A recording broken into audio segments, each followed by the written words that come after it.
দিনটা ছিল 17 তারিখ রবিবার। প্রত্যেকটা রবিবারের মতন সেদিনও ছিল সকালবেলা ড্রয়িং করানো আমার। ওই দিন বাড়িতে আমার মনসা পুজোও ছিল, তাই তাড়াতাড়ি করে ড্রয়িং করিয়ে চলে যাই আবার সাজানোর জন্য। যেখানে আমার ক্লায়েন্ট আগে থেকে বলে রেখে দিয়েছিল ওর জন্য যেন আমি লেন্স নিয়ে আসি, তাই আমার বন্ধুর শপ থেকে আমি নিয়ে নিলাম 2টো লেন্স। লোকেশনটা আমার বাড়ির কাছে হওয়ায় আমি খুব শর্টকাট একটা রাস্তা নিই।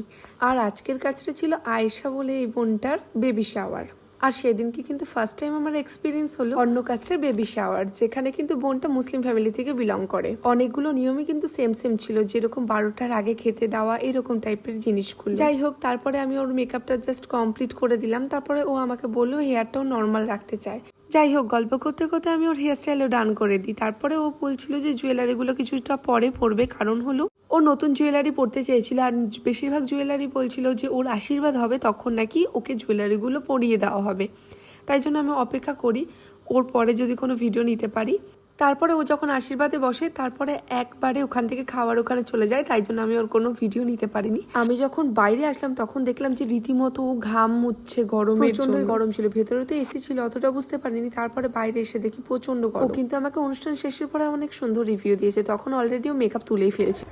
একদম স্কিনের সাথে মিশে যায় জিনিসটা, বোঝা যায় না যে মেকআপ করেছি। থ্যাংক ইউ, কত সুন্দর রিভিউ দিও। এখন ঘাম ওর চটচট করে পড়ছে, নোজ করে দেখাবি ঘাম। যদি ঘাম মোছো তো আরে খুব অসুবিধা হচ্ছে, গরম লাগছে।